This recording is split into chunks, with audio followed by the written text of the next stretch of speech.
Hi, good evening, everyone, and thank you for joining us for this rescheduled talk by Professor Elizabeth Vandiver, the next bit in our series, Reading the 1920 Edition. We could probably have no one better to talk about these two poems than Elizabeth.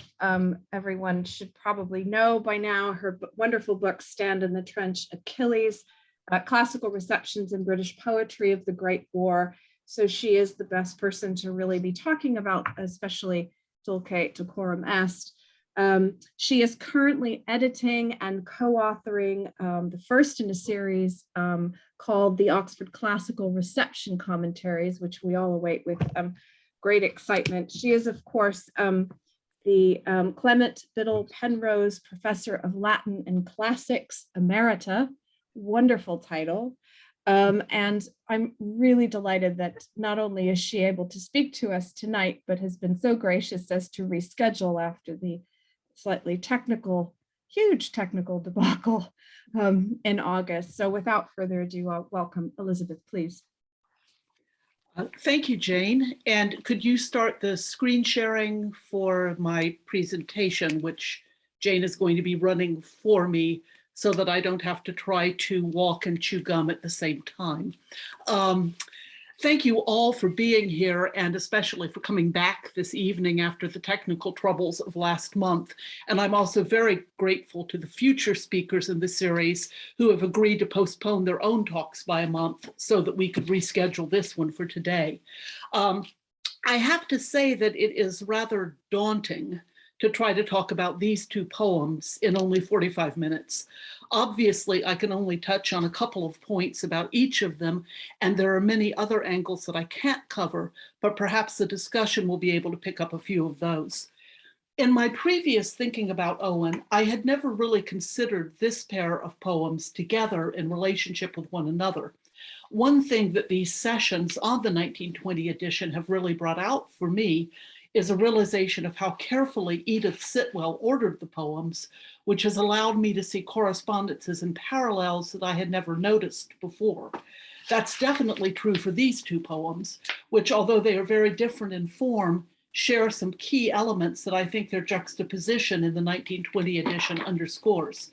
I want to start by reading them both, taking time just to read them aloud, as they are printed in the 1920 edition, which was the first printing for each of these poems, and ask you to listen to them together as a pair. And then I'll discuss them separately, starting with Insensibility. So slide, please. Insensibility. Happy are men who yet before they are killed can let their veins run cold, whom no compassion fleers or makes their feet sore on the alleys cobbled with their brothers. The front line withers, but they are troops who fade, not flowers for poets' tearful fooling, man gaps for filling losses who might have fought longer, but no one bothers. And some cease feeling even themselves or for themselves. Dullness best solves the tease and doubt of shelling, and chance's strange arithmetic comes simpler than the reckoning of their shilling. They keep no check on armies' decimation. Happy are these who lose imagination. They have enough to carry with ammunition. Their spirit drags no pack. Their old wounds, save with cold, cannot more ache. Having seen all things red, their eyes are rid of the hurt of the color of blood forever. And terror's first constriction over, their hearts remain small drawn. Their senses, in some scorching cautery of battle now long since ironed, can laugh among the dying, unconcerned. Happy the soldier home, with not a notion how somewhere every dawn some men attack and many sighs are drained. Happy the lad whose mind was never trained. His days are worth forgetting more than not. He sings along the march which we march taciturn because of dusk, the long, forlorn, relentless trend from larger day to huger night. We wise, who with a thought besmirch blood over all our soul, how should we see our task but through his blunt and lashless eyes? Alive, he is not vital overmuch, dying, not mortal overmuch, nor sad, nor proud, nor curious at all. He cannot tell old men's placidity from his. But cursed are dullards whom no cannon stuns that they should be as stones. Wretched are they, and mean with paucity that never was simplicity.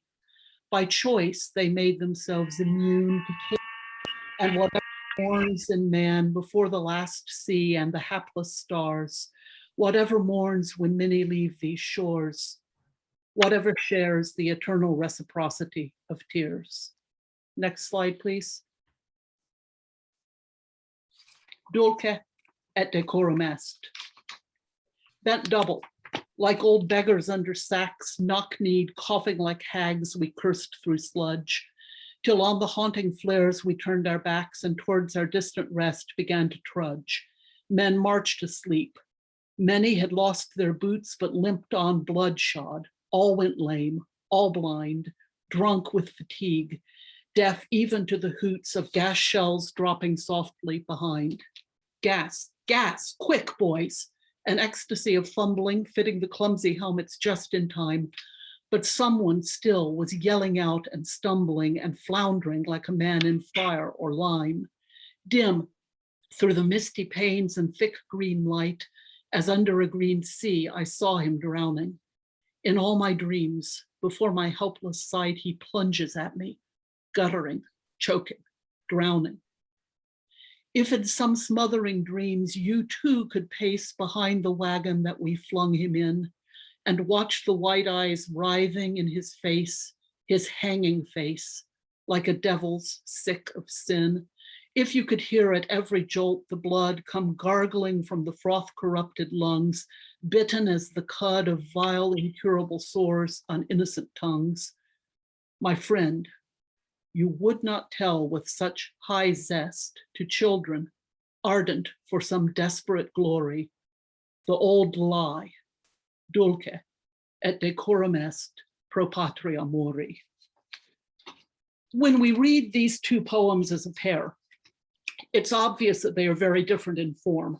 Insensibility is in free verse and para-rhyme with very rare use of true rhyme, and the rhymes follow no set pattern throughout the poem, while Dulce et decorum is in iambic pentameter, although somewhat less regular in the 1920 version than in Stallworthy's now canonical text. And it uses true rhyme in an A-B pattern with the rhymes changing every 4 lines. But in terms of overall presentation and content, some striking similarities between the two poems are notable. Both are accusatory towards civilians who lack imagination, and both engage deeply with earlier poetic tradition. Let's start by looking closely at insensibility. You may have noticed as I read that there are several differences from Stallworthy's now canonical version. Next slide, please. These are mostly minor. One worth noting is in the first stanza where the punctuation is quite different in lines 9 through 11. As printed in 1920, the lack of punctuation makes it seem that losses is the direct object of filling. Men, gaps for filling losses. Stallworthy's version gives a colon after filling and a comma after losses. Men, gaps for filling. Losses, who might have fought longer. This is clearly the better reading. And in fact, both the colon after filling and the comma after losses are clearly there in the latest manuscript. So that the punctuation in the 1920 version is just, I think, editor's mistake. The other significant difference between the 1920 version and Stallworthy's is in the final stanza. Next slide, please. Where the 1920 text prints mourns twice in lines 55 and 57. Whatever mourns in man, whatever mourns when many leave these shores. While Stallworthy, again supported by the latest manuscript, has moans in 55 and mourns in 57. But here the manuscripts show that Owen dithered, for lack of a better verb, over which verb to use in which line. In one version, he tries whatever mourns in man and whatever moans when many leave these shores. Overall, The differences between the 1920 text and the one with which we are all familiar are not substantive in this poem. Insensibility is Owen's only sustained use of free verse. Owen was, of course, an extremely accomplished metrician who worked primarily with iambic forms, first and foremost the sonnet, but also extended iambic pentameter in, for instance, The Wrestlers and Disabled, and also with poems built around iambic lines of varying length, for instance, minors. His control of iambic meter was sophisticated. He knew how to vary the iambic line to bring out all its most subtle variations of rhythm. He was particularly fond of trochaic inversion, that is, of reversing the stresses in the first foot of a line in particular to give the pattern bum, ba, ba, bum. The technical term for that pattern is a choriamb, e.g., happy are men, drunk with fatigue, halted against, and so on. He also demonstrated in mental cases that he could write trochaic pentameter, which is a very difficult meter to use without it becoming monotonous. But he very rarely used free verse. Although he does not, so far as I recall, discuss free verse anywhere. If he does, please tell me in the discussion afterwards. He was definitely aware of free verse. The first issue of Wheels contained several free verse poems, and the second issue in 1917, free verse poems were very frequent indeed. Now, at Edith Sitwell's invitation, Owen submitted several poems for consideration for the 1918 Wheels, although unfortunately he sent them in too late to be included in that issue. We know that he ordered a copy of the 1917 Wheels at this point and presumably read it thoroughly. Dominic Hibbard refers to this as Owen's introduction to modernist poetry. Since I've been working for years on Richard Aldington, one of the three founding imagists along with Ezra Pound and H.D., Hilda Doolittle, I've been immersed in free verse and the controversies about it at the time, and I can say confidently that Insensibility is very skillfully handled free verse indeed. Let's look just at the first stanza. Next slide, please, where I've marked the stresses. I won't take time to read it again, but as you can see, the rhythms are still primarily iambic. This is far from unusual. At this period, the underlying rhythm in other poets' free verse as well is very frequently predominantly iambic. And in fact, it's hard to get away from iambs in English.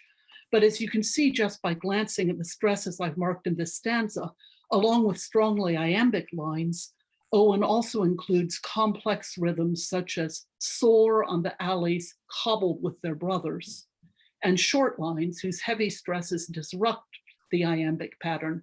The front line withers. The rhyme scheme is no less intricate and no less impressive. The pattern in this stanza is very complex, employing extensive para-rhyme at line ends and occasionally a word that is not quite para-rhyme but approaches it. Just to stay with the first stanza again, I've marked the end para-rhymes on the screen, patterned A, A, B, C, D, one that isn't a para-rhyme, B, E, E, C, and D. So killed rhymes with cold, fleers with flowers, feet with fought, brothers with bothers, and fooling with filling. The stanza's pivotal line, the front line withers, is emphasized both by its position, 5 lines before it, 5 lines after it, and by the fact that it alone does not end with a strict para-rhyme to anything else in the stanza, though it echoes the para-rhyme of brothers, bothers. Now, obviously, I don't have time to go through the whole 6-stanza poem in this kind of detail, though I wish I could. But this kind of intricate patterning continues throughout the poem, differing from stanza to stanza, and enhanced by frequent alliteration and assonance throughout. I want to turn to discussing all too briefly the richness of Insensibility's interaction with poetic tradition, especially in its first and last stanzas. I think it's important to notice the complex references and allusions that Owen makes to tradition here, particularly given the poem's free verse structure. The form may not be traditional, but that does not mean that Owen is in any way avoiding traditional themes and tropes in this poem. Rather, he reshapes those traditional elements to underline the poem's meaning. The poem signals its relationship to poetic tradition from its opening words, happy are men who. This echoes the phrase beatus ille, most famously used to celebrate the rural life by Horace in Epode 2, which begins in Abraham Cowley's 1668 translation, happy the man whom bounteous gods allow with his own hand paternal grounds to plow. The phrase also, of course, recalls the Beatitudes of the New Testament. Blessed are those who, since blessed and happy are both possible translations of the Latin beatus. Cowley was not the only 17th century poet to use happy the man in translating Horace. More famously, in 1685, Dryden uses the same phrase to translate lines from Ode 329. Next slide, please. There we go. The Latin word Horace uses here is laetus, not beatus, but the English uses the same phrase, happy the man. Happy the man and happy he alone, he who can call today his own, he who, secure within, can say, tomorrow do thy worst, for I have lived today. Be fair or foul, or rain or shine, the joys I have possessed in spite of fate are mine. Not heaven itself upon the past has power, but what has been, and I have had my hour. And one more permutation of happy the man. Charles Wesley wrote a very well-known hymn that begins, happy the man who finds the grace, which Owen is very likely to have known. Happy the man who, then, is firmly embedded in English poetic tradition. The key point here, of course, is that Insensibility turns this pastoral trope on its head. The happy man, traditionally, is one who can escape from worldly cares through retreat to the countryside, so Cowley, or one who is self-sufficient in his contentment, so Dryden, or for Wesley, one who has received God's grace. But in Owen's poem, the happy men are those who become numb through the horrific experience of war, who lose their connection even with themselves or their own memories, who need no landscape and no literature. It is a staggering reversal. That's one traditional element that Owen subverts and reworks. Still just in the first stanza, lines 6 through 9, the front line withers, but they are troops who fade, not flowers for poets' tearful fooling, men, gaps for filling. Those lines engage with two ancient tropes, the first of a dying youth as a fading flower, and the second presenting human beings, especially soldiers, as mown grass or reaped grain. These images have their origins in classical and biblical texts alike. The trope of a dying warrior resembling a flower figures in Iliad 8, where a dying man's head is compared to a drooping poppy. This simile has a complex literary history in itself, having been refigured by Sappho, Catullus, and Virgil, just to name three. And I argued in my 2010 book, it reaches its culmination in Isaac Rosenberg's great Break of Day in the Trenches. Owen interweaves the drooping flower image here with another common trope of troops as reaped grain in Homeric terms, or as mown grass in the biblical imagery so prevalent throughout his work. For instance, 1 Peter 24 has the grass withereth and the flower thereof falleth away, and Isaiah 46:7, all flesh is grass and all the goodliness thereof is as the flower of the field, the grass withereth, the flower fadeth. Where these similes of fading flowers and of reaping are normally used to underline the inevitably transitory nature of all human life, Owen resists and refuses the comfort of the standard similes by reminding his readers that these are not flowers or reaped grain, but men, gaps for filling. His reference to poets' tearful fooling here resonates with his famous statement in his unpublished preface that, above all, I am not concerned with poetry. In the last stanza, whatever mourns when many leave these shores, evokes associations, next slide please, with Virgil's tendebantque manus ripae ulteriores amore. They stretched out their arms in longing for the farther shore. This describes the souls Aeneas sees in the underworld who are waiting to be transported across the Styx. Charon, the ferryman of Styx, thrusts most of them back, and when Aeneas asks why, he learns that the rejected souls are those whose bodies are unburied. The striking image at the beginning of Insensibility of soldiers' feet soar on the alleys cobbled with their brothers, strengthens this resonance with Virgil's line describing the longing of the unburied dead. The association with the Aeneid is even stronger in a rejected draft of the line, slide please, which reads, when mortals leave these shores. I put an arrow there so that you can see it's rather small, when mortals leave these shores. Owen may be recalling a sentence from J.A.K. Thomson's Mother and Daughter, a chapter in the collection, The Greek Tradition. In this imaginative retelling, Persephone describes what she saw in Hades in a direct translation from Virgil. She says, the shapes were holding out their hands in a passion of longing for the farther shore. Now, we know that Owen was reading Thomson's essays on the Greek tradition at the time he was working on Insensibility, since he mentions it in a letter of January 1918, although he garbles the author's name. Next slide, please. Writing to Leslie Gunston, his cousin, Owen says, I've been reading a glorious book of critical essays by A.K. Thompson, with a P, called The Greek Tradition. And there you see the title page. It's J.A.K. Thomson, no P, but this is clearly the book Owen is referring to.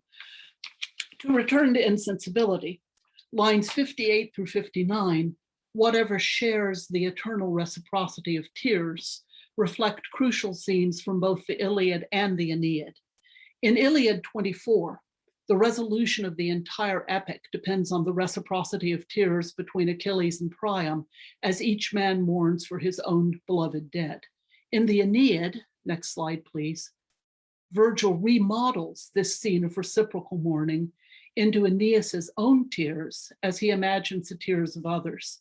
Shipwrecked, Aeneas is gazing at a mural in Carthage that depicts scenes from the Trojan War and finds in the sympathetic portrayal of Priam, in particular, reason to think that these strangers feel compassion for the suffering of others.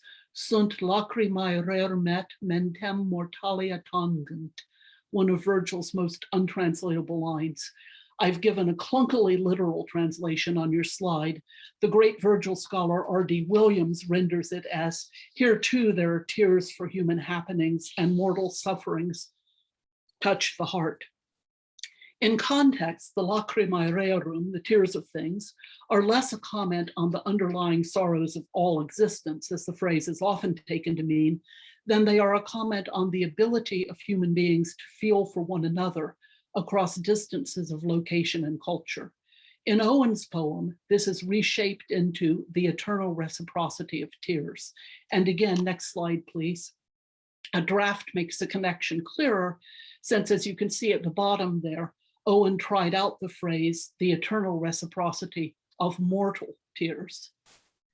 Insensibility reworks poetic tradition through subtle allusion. Dulce et Decorum est, in contrast, announces its relationship to ancient tradition in its title and in its closing lines. We have 4 manuscripts of this poem, and in all 4 of them, the title is fixed and unaltered, as is the final line and a half. We have no preliminary jottings or notes for this poem, unfortunately, but so far as the manuscript versions go, we can say with confidence that throughout his work on this poem, Owen intended it to open and close with Horace's Latin words. So it's worth taking a few minutes to consider what Owen may have been trying to do by using Latin here. His only surviving comment on his use of the Latin tag is in a letter to his mother, which most unfortunately is one of the letters that Harold Owen censored with his scissors, as you can see here. Next slide, please. That's the front of the page on the left and the crucial bit for us on the right. Wilfred says, here is a gas poem done yesterday, which is not private but not final. The famous Latin tag means, of course, it is sweet and meet to die for one's country. Sweet and decorous. But after that comes a section cut out by Harold's scissors, probably, as Jane has suggested to me, because of whatever Owen had written about family or friends on the front side of the page. It's not likely that Harold objected to anything Owen said about his poem Dulce et Decorum est. Rather, any further comments he may have made on that poem were just collateral damage. So we have no direct statement from Wilfred about why Latin and why this Latin in particular, but we can speculate. The first question, obviously, is if Owen knew Horace directly, or if he just knew the tag as, in effect, a free-floating quotation. When I wrote my book in 2010, I was very doubtful that Owen knew Horace. And when I gave a paper on Dulce et Decorum Est for the Owen and Beyond conference in 2018, I thought that the balance of probability was that he did not. Since then, as I've worked with Owen's poems for the Oxford Classical Receptions commentary that I'm co-authoring, I have come to think that the balance of evidence indicates that Owen had read at least some of Horace's odes, at least in English, and that he was directly referencing Horace here. But that isn't really germane to the points I want to make today, though we can certainly talk about it in discussion if you like. What does a Latin tag accomplish that an English slogan could not? One obvious answer, of course, is simply to establish the antiquity of this particular sentiment. It is, after all, the old lie that Owen is attacking here. Using the Latin also internationalizes the sentiment. Here, as elsewhere, Owen gestures at the fact that young men on the other side are also going into battle with the idea that it is sweet and fitting to die for their country. But I think there's more going on than this in two directions, both in Owen's view of Latin in classical education and in the use of Dulce et Decorum Est in British culture at the time. Owen struggled long and hard to learn Latin and never really managed to do so thoroughly. He had some instruction in Latin at the Birkenhead Institute, but when he moved to Shrewsbury at the age of 14, his formal study of Latin ceased. He tried repeatedly to learn the language on his own, but was never very successful. And his attempts at composing in Latin, in letters, for instance, or in his draft titles for Apologia pro poemate meo, show only a shaky grasp of the language. He knew this was a major obstacle for his hopes of going to university, and he was deeply troubled by it. So one element of his use of Latin here may have to do with his overall sense of resentment at his exclusion from the education he felt he should have had, and especially from Oxford. As he wrote to his cousin Leslie Gunston in 1915 about Oxford, "I ought to have been there." The ethos encapsulated in the famous Latin tag refers not just to blind patriotism, but also to the entire educational structure of society that imposed false beliefs in some desperate glory on children who did not have the resources to withstand them, and also that formed the men who constituted the highest ranks of government and therefore sent those children to war. It's no accident that Peter Parker used "The Old Lie" as the title of his book on the British public schools. Excuse me a moment. Apart from this association with an education Owen both regretted and resented not having, another key point is how this tag functioned in British popular culture at the time. Dulce et Decorum Est pro patria mori had become a popular tag for gravestones and monuments by the 19th century, if not earlier. I myself have seen it on Confederate graves and monuments in the American South. More to the point for Wilfred Owen, it was used on Boer War memorials. In 1913, it was engraved on the chapel wall at Sandhurst, and it appears with no hint of irony, next slide please, on individual gravestones at Gallipoli and on British war memorials in the 1920s. Douglas Kerr has noted that when Owen enlisted, he may well have heard a rousing speech by Lieutenant Colonel W. Shirley, which used the phrase, and Guy Cuthbertson has suggested that Owen may have read the line in an issue of Boy's Own Paper in 1916. Paul Norgate pointed out years ago that Galloway Kyle's 1916 and 1917 anthologies of war poetry each contained a poem titled Dulce et Decorum Est, and the second of these anthologies survives in Owen's library. I would like to suggest another possible source where Owen might have encountered the tag in a setting and at a time that could have been particularly memorable to him. In late October 1915, Owen spent 2 weeks in a boarding house on Tavistock Square while he was in London to enlist in the Artists' Rifles. The headquarters of the Artists' Rifles is on Duke's Road, just opposite the churchyard of St. Pancras New Church. Next slide, please. Here's a map showing the key points. You see Tavistock Square circled at the bottom left there. That's where Owen was staying. St. Pancras New Church at the top center. That little circle with no writing in it is where the headquarters of the Artists' Rifles is located. And then over to the right is Cartwright Gardens, where Owen reported in the mornings to do physical drill, calisthenics, I suppose. Next slide, please. Here's a detail of the map showing the relationship between the church, St. Pancras New Church, and the arrow pointing to Capoeira at the place is at exactly the entrance to the Artists' Rifles headquarters, where there is now a cafe, as you can see on the next slide. There's the church to the top left, on the left-hand one there, an arrow pointing to the Artists' Rifles headquarters, and there's the headquarters on the right. Now, Owen was first at the headquarters for a preliminary medical exam on 15 September 1915. In a letter to his mother dated 21st October, he mentions going there again.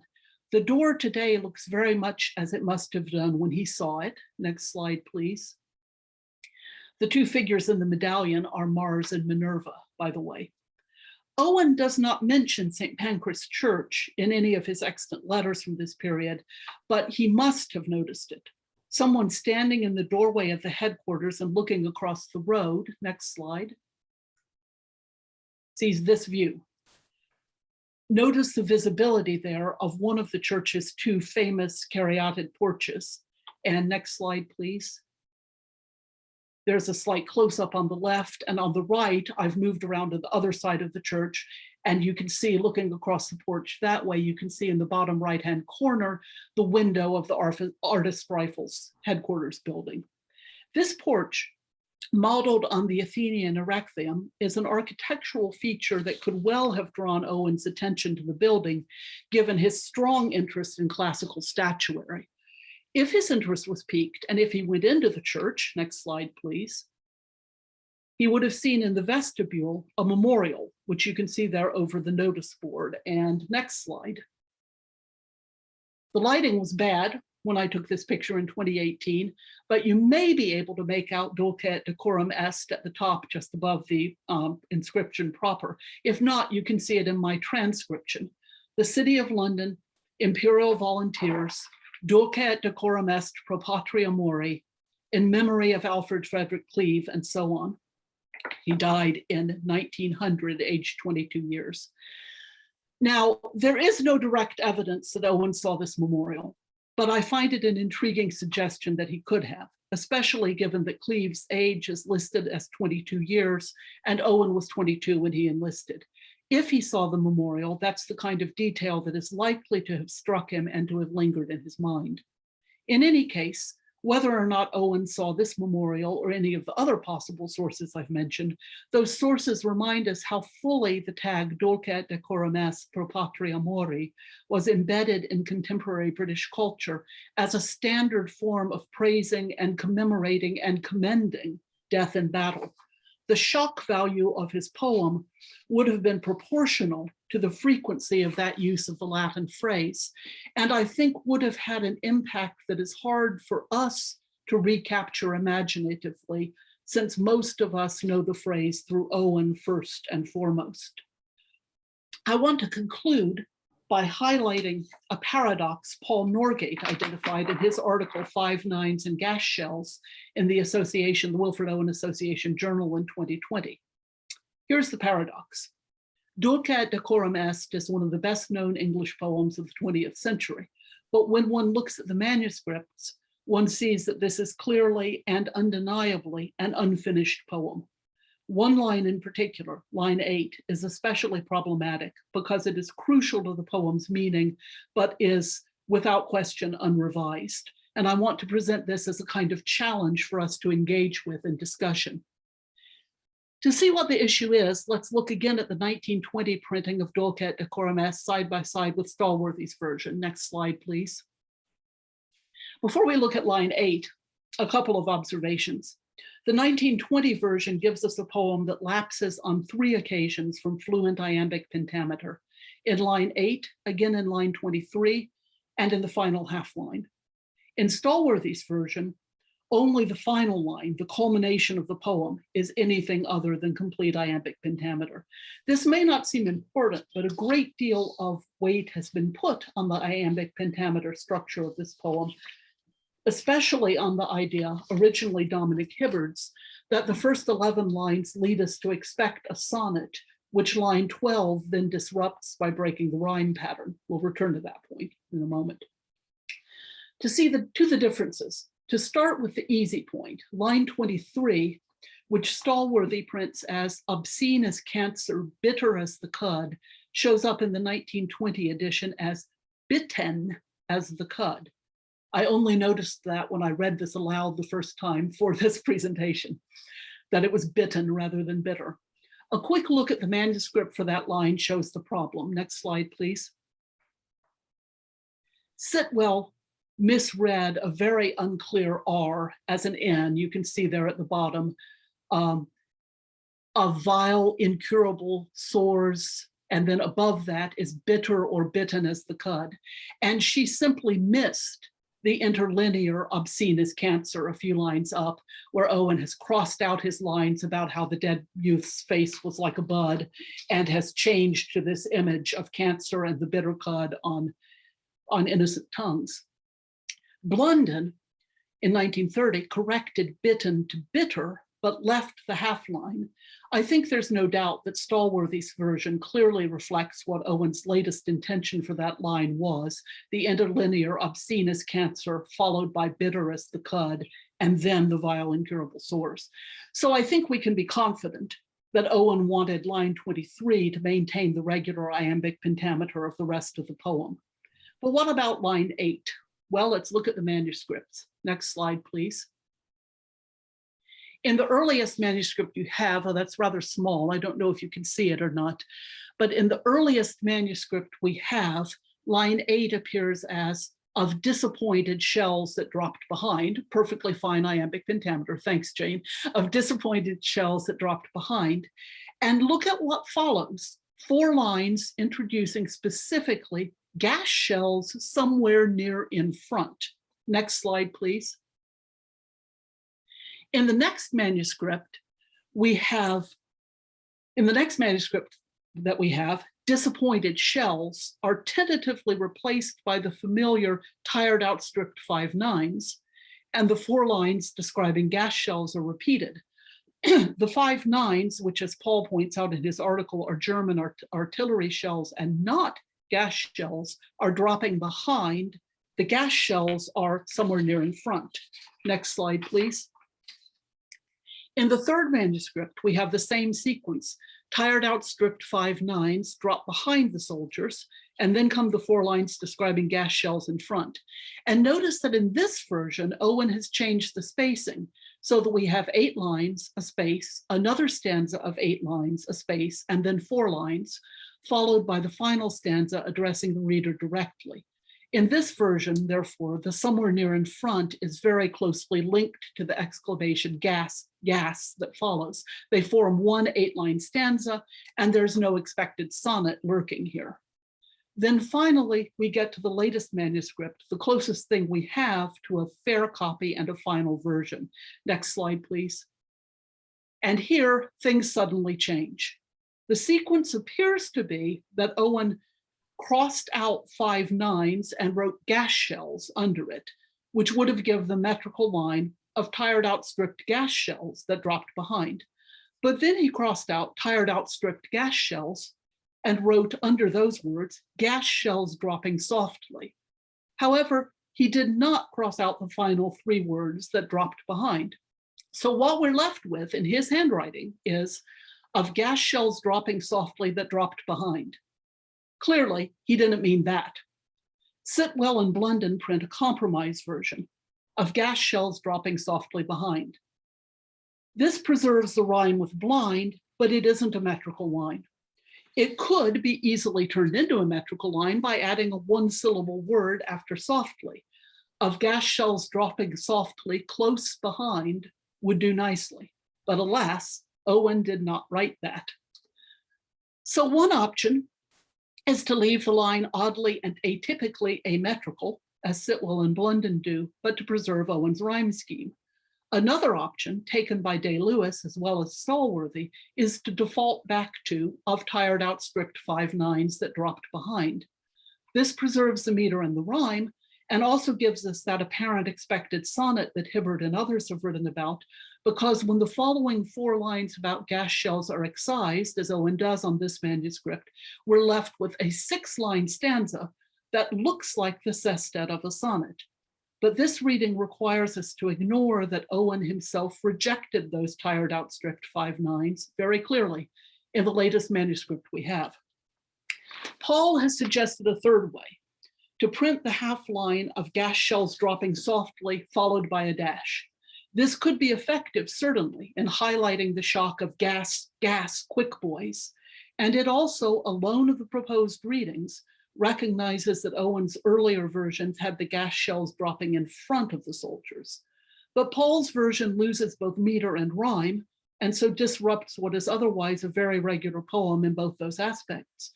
Do we think Owen is likely to have intended this?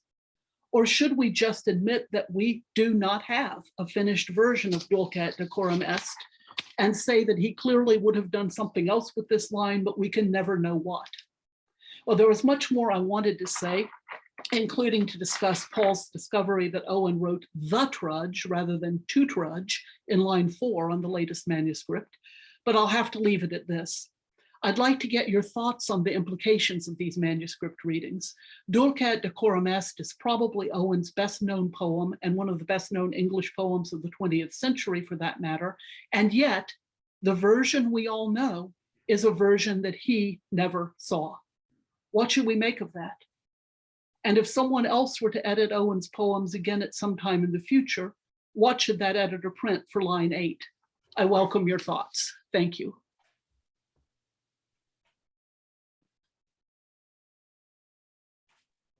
Thank you, Elizabeth. Thank you so much. I guess we have a virtual clapping applause session for you.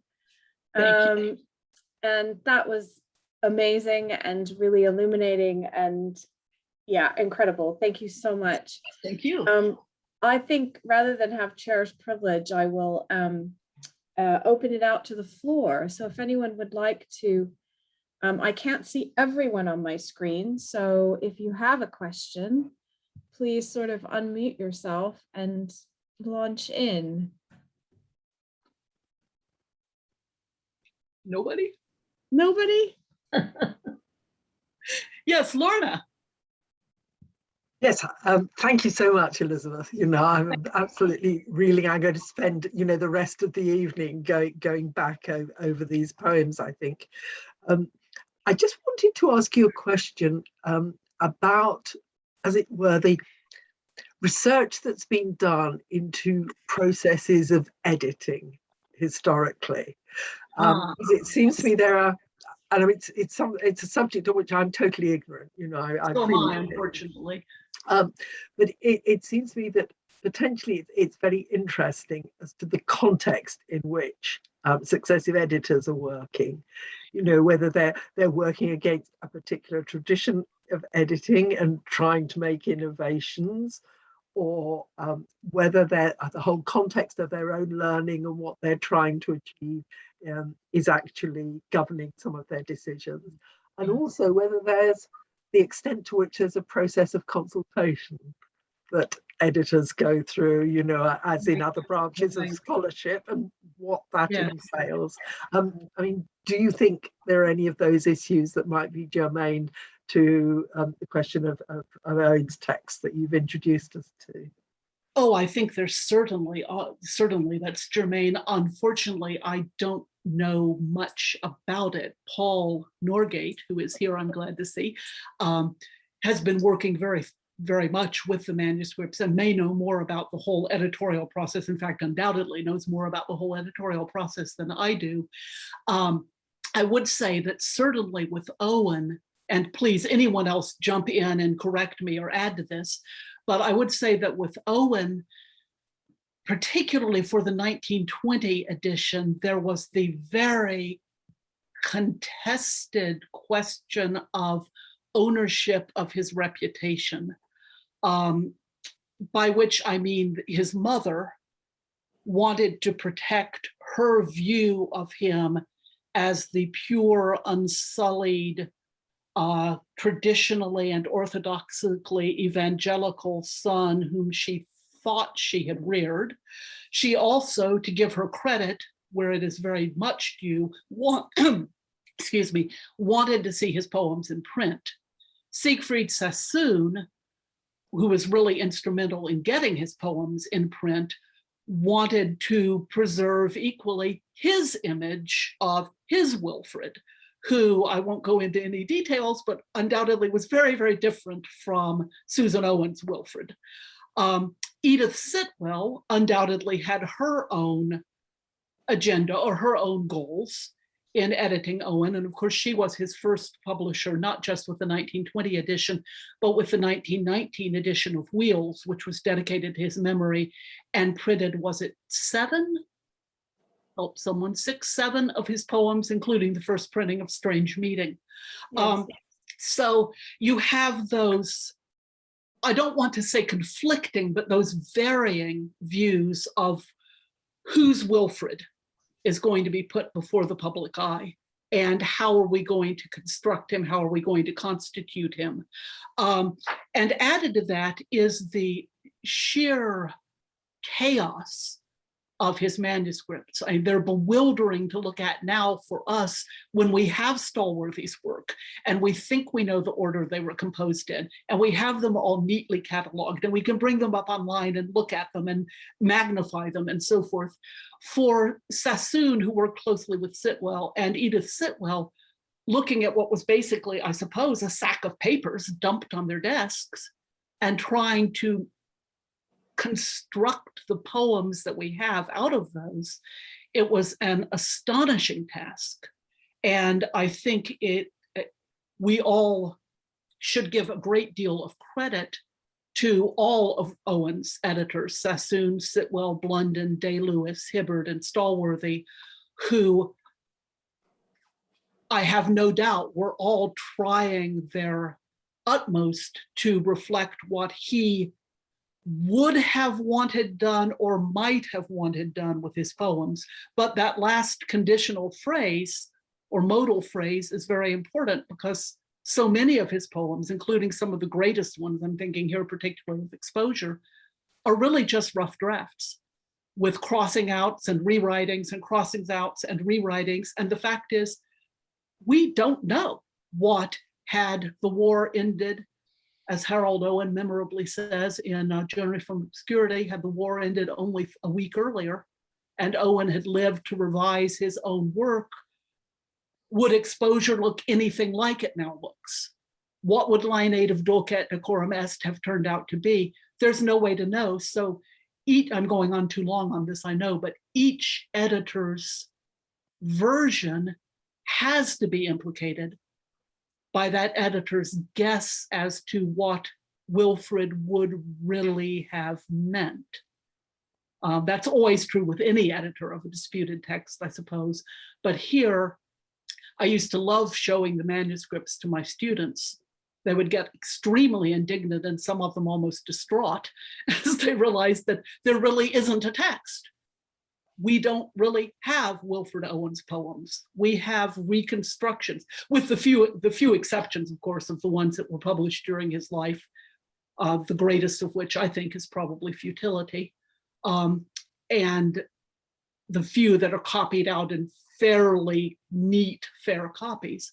But for most of his most famous works, we really don't have a text. We only have these versions. Does anyone want to add anything to that? Paul, am I getting this entirely wrong? Where are you?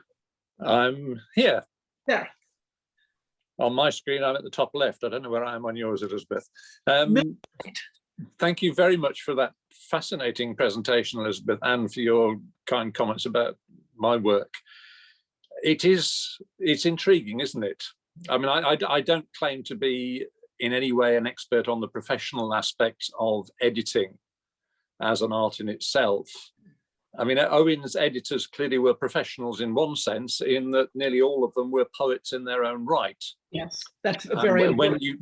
when you talk about, protecting Owen's reputation and the sort of the modal verb, what he would have wanted and so on, I'm sure there is an element of that in all their work. They are so engaged with his potential and his almost being complete but not quite, that, well, I mean, John Stallworthy, for example, who I mentioned this in the article that you referred to in the journal. I knew John a little bit, not a great deal, but I knew him enough to argue with him a bit about some of his editing. And he was quite candid. I mean, on the one hand, he said, I know I haven't had enough time because I could have carried on with this for another 5 years. But at the same time, when I said, well, for example, I think there is a manuscript of, I think it was the Send-Off, which is nearer to what Owen actually intended than the one that you're printing. And after a bit, he just came back and he said, well, yeah, okay, you're probably right, but mine makes a better poem because it doesn't have the lacunae and the uncertainties and so on. So again, what that comes down to is that John found himself trying to present a version of Owen which was as, I won't say flawless, but as tidy, let's say as neutral as that, as tidy a version as he could make on the basis of what he found in the manuscripts. And I mean, in a lot of cases, clearly he got it right. But I don't think he would ever have claimed that he knew any more than a lot of us about what Owen would have done had he had the time. So it's, I mean, Dulce is, as you say, a sort of a classic point in case in point in that it is so well known and so often quoted and so iconic in that sense. And yet when you go back to the manuscripts, it's less clear cut than a whole lot of others. So, yes, as I think I said to you when we were having a private Zoom conversation about this, I said this poem is dissolving before my very eyes. And I really felt that way. We don't have it. It isn't there. Yeah. To add something I should have said, Stallworthy in the Complete Poems and Fragments has a note saying that Owen clearly never finally revised line 8. So he notes that the reading he gives is not a final revision. And that may be the best that one can do. But I would be fascinated to hear what people think about that. If you, any one of you, were suddenly told your task for the next 3 years is to re-edit Wilfred Owen's poems, do a new edition, what would you print for line 8? If I could just chip in briefly before other people come back, Elizabeth. I mean, I suppose one progression, if you like to call it that, in Owen editing is that as time has gone on, editors up to and including Stallworthy have become more open about what they have done. Yes. I mean, Day-Lewis, for example, frequently says there is another version of this. He doesn't always print it, but he does point out that he's making a choice. And then, of course, when it comes to the Complete Poems and Fragments, Stallworthy is coming almost completely clean. I mean, he doesn't print every single manuscript version, but most of them are there. That's right. So that in a sense is a development, I suppose, that the evidence is there and it is now accessible. I mean, you mentioned the online manuscripts. So if people are interested, the evidence is there, which demonstrates that what you might pick up on a bookshop shelf isn't necessarily the end of the story. Right. I see Tim Fellows has a hand up. Oh, yeah, I think I've basically, the poem that had a profound effect on me when I was 15, I first encountered it. I find it quite difficult to analyze it because it's just, it's got that emotional attachment. But I have to admit, line 8's a problem. And I've basically settled for tied out strip 5/9. So I don't know why. Because the others about the gas shells dropping behind softly or otherwise has never really cut it. So I've just settled for that one. I'm just sticking with it now. It's in my head. And if I recite the poem out loud, that's what comes out. Precisely. I found it difficult to read the poem in the 1920 version because of the differences from the poem that I know and have recited so many times. my sister asked me to recite it to her when we were driving through the battleground at Vicksburg a few years back, looking at the monuments to the Confederate and the Union dead and looking at the rows and rows of graves. And she said, recite Dulce et Decorum est. And I did, which is a profound memory for me. And reading it in a different version is very difficult. So were I this notional editor, I probably would stick with Tired Out Strip 5-9, sorry, Paul, and put a footnote at the bottom of the page giving the alternate readings. It's interesting, you said it had a profound influence on you at age 15. If I could indulge myself for a moment, I didn't have time to put this in the paper, but this poem is responsible for my entire academic career. Because when I was 23, and was not yet a classicist, I was working as a temporary secretary in London. This was 1979. And I lived in a miserable little bedsit with my then fiance, now my former husband. But we had a black and white television, and we watched the BBC series Testament of Youth with Cheryl Campbell as Vera Brittain. And as those of you who are nodding, who are old enough to also have watched that series may remember, when Vera Brittain sees her first gas patient, the voiceover in the background reads Dulce et Decorum est. I had never until that moment known that there was any World War I poetry. We don't read it in American schools. It's not part of our curriculum. So that series introduced me to World War I poetry. That poem, when the voice finished reading it, my fiance turned to me and said, "What does that mean?" And I said, "It is sweet and fitting to die for one's country." Okay, fast forward about 10 years, I now have a PhD in classics, and I see echoes of World War I poetry everywhere I turn. Fast forward further than that, and I write a book on the subject. But if it were not for that BBC program and that presentation of the poem, I would not have had the career I had. So that poem for me is, that sounds a bit over the top, I suppose, but is central to my identity as a scholar as well as a reader. So yeah, looking at the manuscripts and realizing it isn't really quite there is quite unsettling.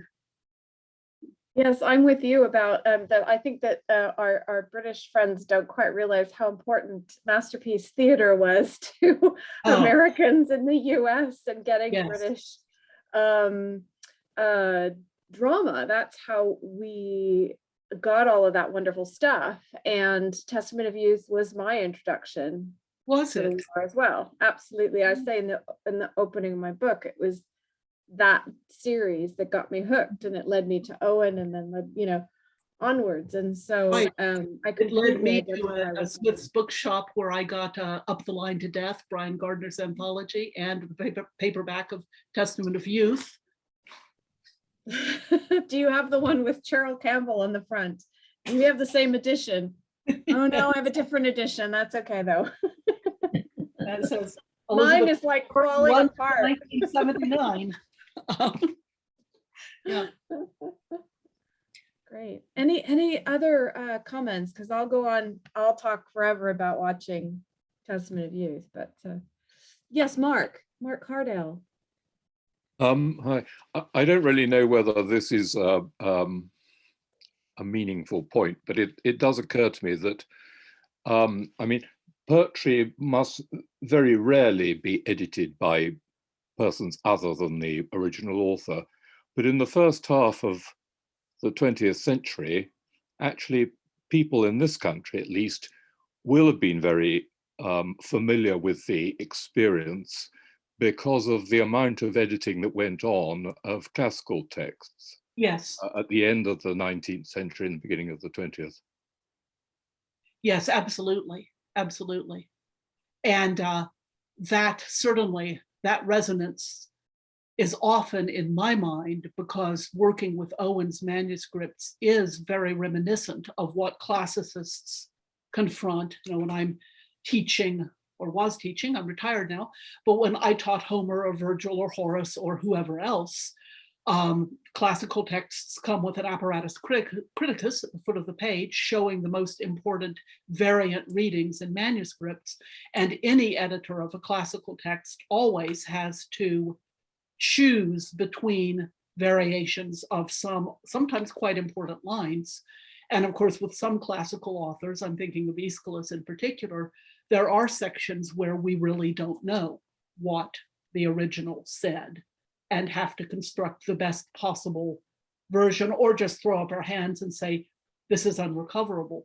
So certainly that form of editing would have been part of the awareness of the editors, and certainly of any readers who had had an education that included Latin and Greek. So yeah, I think that's an important point, that this kind of reconstructing poetry from damaged or insufficient or inconsistent manuscripts wasn't an unknown experience. Thanks.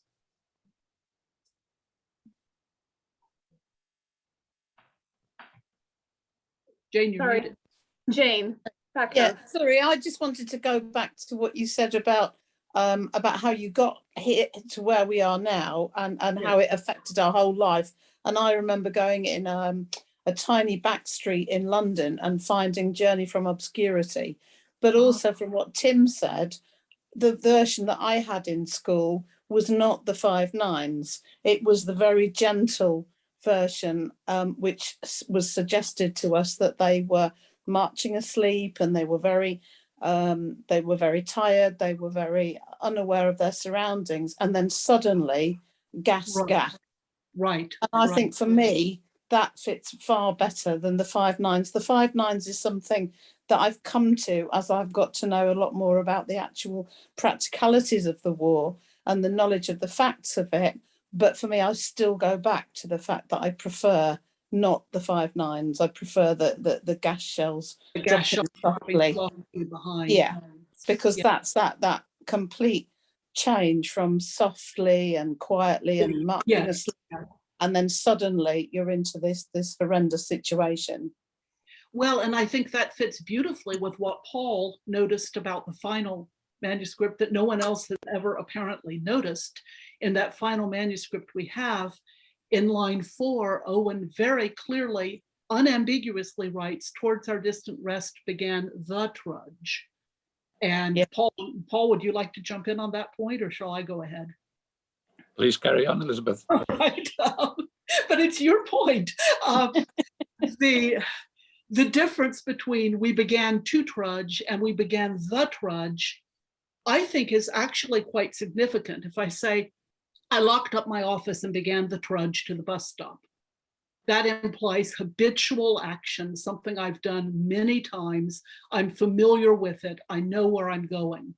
If I say I locked up my office and began to trudge to the bus stop, that's more a one-time specific thing. Yeah. And as Paul brings out in his article, if we take the reading "Towards our distant rest began the trudge," they're going back from the front line to wherever they rest at night. It's familiar. They're marching half asleep. It's the usual trudge home. They think they're safe. And then, because they're not as alert as they should be, the gas comes as a shock to them. I think that makes a great deal of sense. Interestingly, talking of editing, Stallworthy, in his transcription of the manuscripts, prints the final manuscript transcription with "began the trudge," but in his version of the poem in the text, he prints "began to trudge."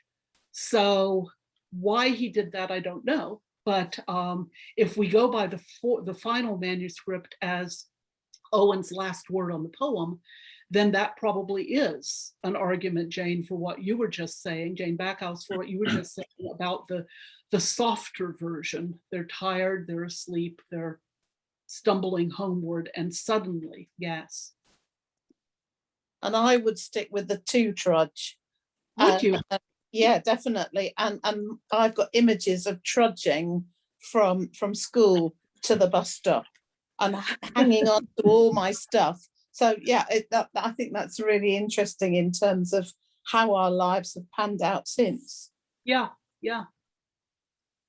Thought I saw another- Martin Impey had his hand raised, but Paul, did you want to come in on that before Martin might introduce? I was just going to say, I mean, Elizabeth sort of pinpointed the issue. One of the questions I was trying to resolve in my own mind when I was working on that was what happened first in that, in Owen's revision of that final manuscript. And I suspect it was the deletion of those 4 lines with the mention of Krupp and that sort of rather naive onomatopoeia, woo, phew, fup, fup, fup. I think Owen at some point decided he didn't like that. It was a bit too much, you know, like early Craig Lockhart stuff. It was, you know, a bit crude, if you like. So having taken that out, what he was left with was how he actually moved into the cloud of gas, as it were. How does he get the soldiers from that almost comatose trudge, as Elizabeth said, into the situation where they're all galvanized into some kind of action? And that's, I think that led on to him tinkering with line 8, and he didn't resolve it. But if we knew which bit he did first, that might make things a lot easier. Right. But we don't. But we don't.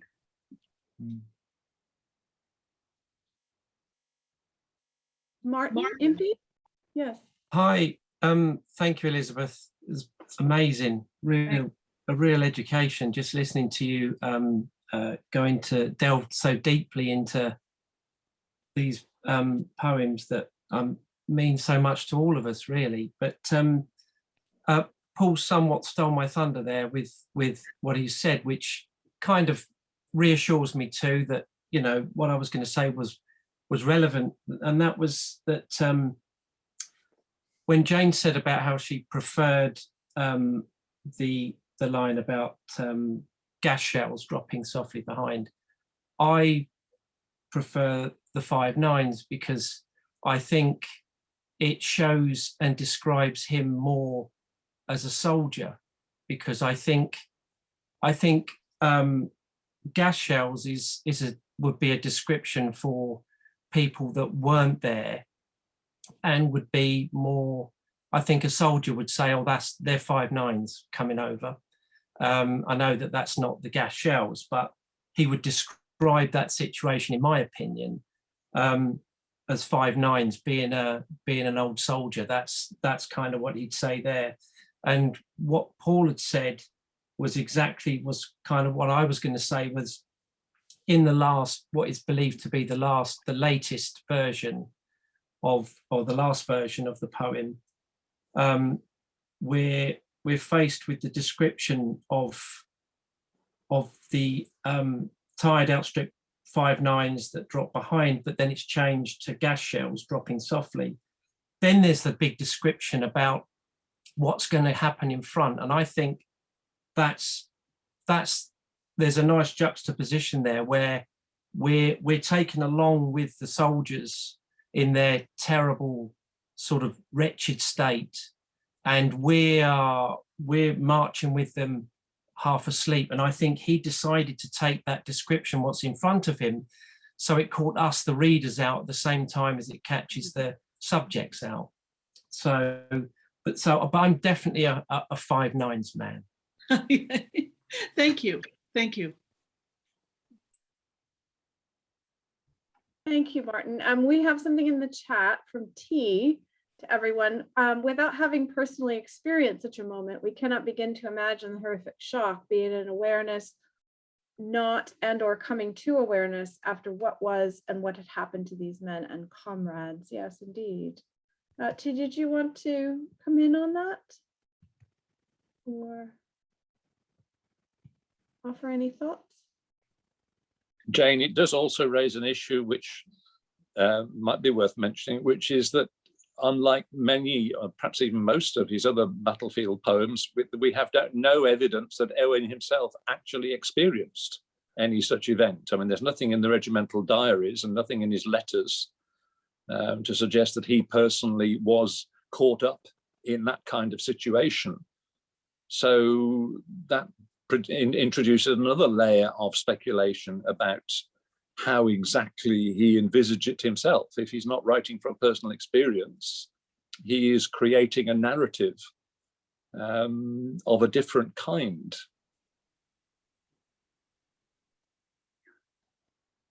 Of course, I think we do have to be careful to assume that his not mentioning experiencing a gas attack in a letter means he didn't ever experience one. And certainly there are some amazingly close correspondences between some letters and some poems. For instance, as I'm sure most of you know, the sentry, the description of the sentry who's blinded, has some phrases that are almost exactly the same as his writing to his mother in a letter about that same experience. The poem's line, "One who would have drowned himself for good." The letter lets us know that that one is Owen himself, because he says in the letter to his mother, "I almost gave up and let myself drown in the water that was slowly rising above my knees." So there are battlefield poems in which we can put them together with the corresponding letters and gain a great deal of insight in both directions. But I think we have to admit the possibility that he might have taken part in a gas attack and not written a letter about it to his mother. He mentions gas, but he says, of course, it's tear gas. It's nothing worse than that. But he would have heard. I think the way he sets it out in the letter, where he writes gas and has the little drawing of a little draws the drawing. But he would have probably, even if it was tear gas, have heard that gas, or he would have been taught it in terms of the idea that that's what you put on the mask. So. And also, of course, there's always the possibility, as much as we don't like it, that some of his letters were lost. There could be letters that did not survive. His mother was scrupulous about keeping his letters to her, but she also squirreled them away in old tea cozies and tool sheds and everywhere. So there is cases.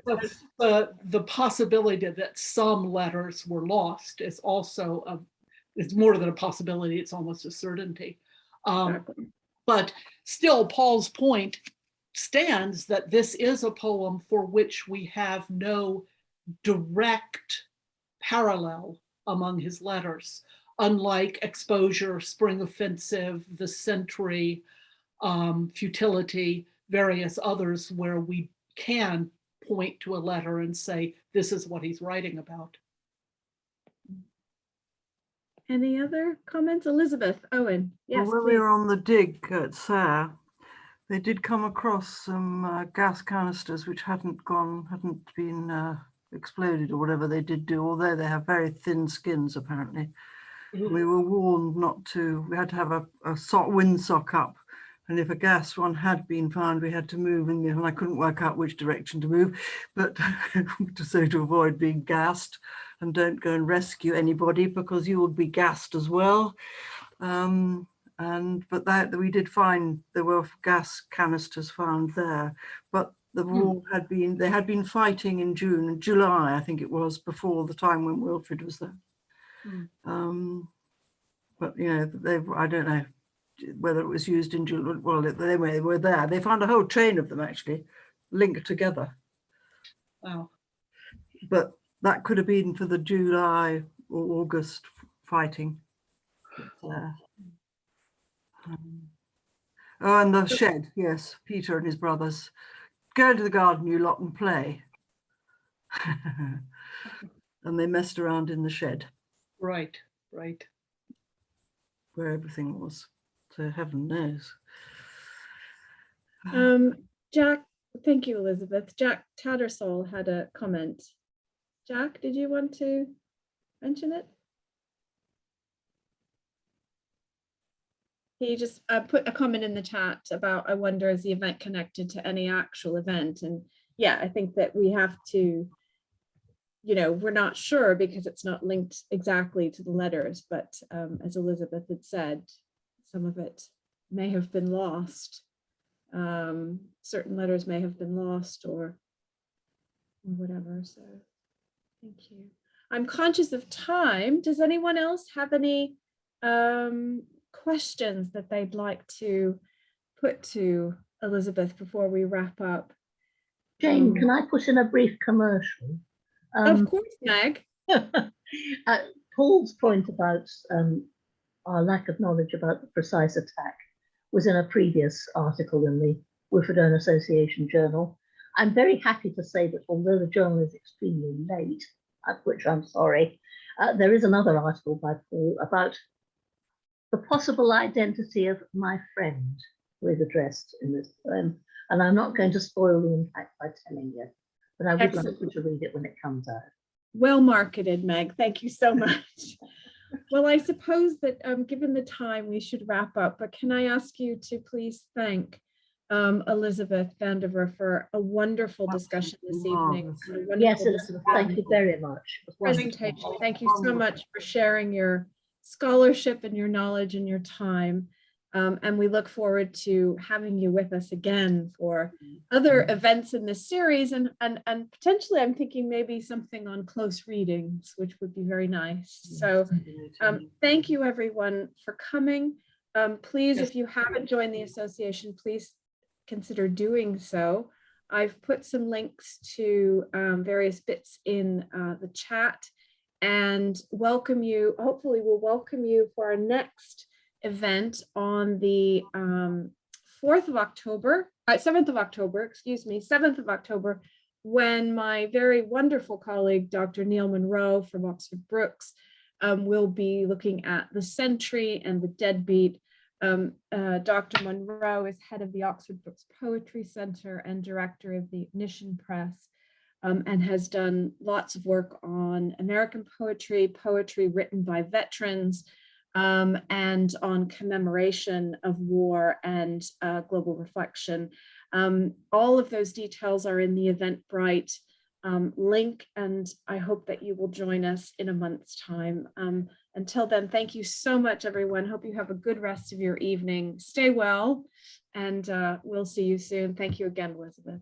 Jane, thank you very much. So much. I don't know how to send a message. If people do these little messages, I don't know how you do that. Go to the chat at the bottom. Okay. Where it says chat, and you can type a little message. I'm putting the Eventbrite link in for the next one, but those of you probably already have it. So thank you. Thank you all. Thank you all. Thank you, Elizabeth. So much. Thank you, Wonderful Jane. evening. Thank you, host. You guys were brilliant. Thank you. Thank you. Lovely to see you all too. I still don't know how you do that.